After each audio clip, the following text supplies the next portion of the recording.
Homestay mutton biryani.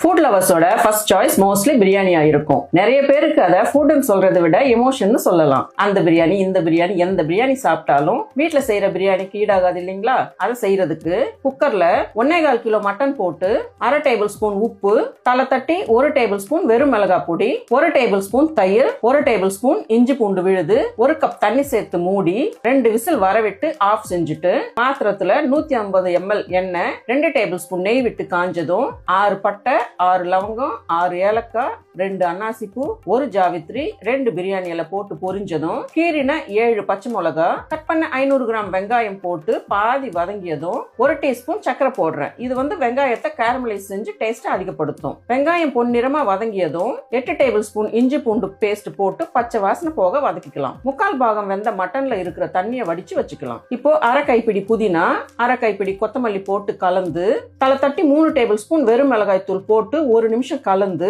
8 table spoon தயிரை ஊத்தி எண்ணெய் பிரிஞ்சு வந்ததும் 400 கிராம் கட் பண்ண தக்காளி போட்டு மசிய வதக்கிட்டு வேக வச்ச மட்டனை போட்டு 1 டேபிள் ஸ்பூன் நெய் கலந்து மட்டன் வேக வச்ச தண்ணியோட சேர்த்து 1/2 கப் தண்ணி ஊத்தி 2 டேபிள் ஸ்பூன் உப்பு போட்டு கொதிச்சதும் 1/2 மணி நேரம் ஊற வச்சு தண்ணி வடிச்ச 1 கிலோ அரிசி, அதாவது தலை தட்டி 5 கப் அரிசியை போட்டு ஒரு பெரிய எலுமிச்சம்பழம் சாறு புழிஞ்சிட்டு மெதுவா கலந்து விடுங்க. அரிசியும் தண்ணியும் சமமா வரும்போது 1/2 கைப்பிடி புதினா, 1/2 கைப்பிடி கொத்தமல்லி, 2 டேபிள் ஸ்பூன் நெய் விட்டு கலந்து மூடி 5 நிமிஷம் சூடு பண்ண தவா மேல வச்சு அது மேல வெயிட் வச்சு 10 நிமிஷம் சிம்ல வேக வச்சு ஆஃப் செஞ்சா அருமையான மட்டன் பிரியாணி ரெடி. இந்த ரெசிபியோட அருமையான full video India sisters kitchen Tamil YouTube சேனல்ல இருக்கு. உங்களுக்கு ரொம்ப பிடிக்கும். தவறாம பார்த்து ஃபாலோ அண்ட் சப்ஸ்கிரைப் பண்ணிக்கோங்க.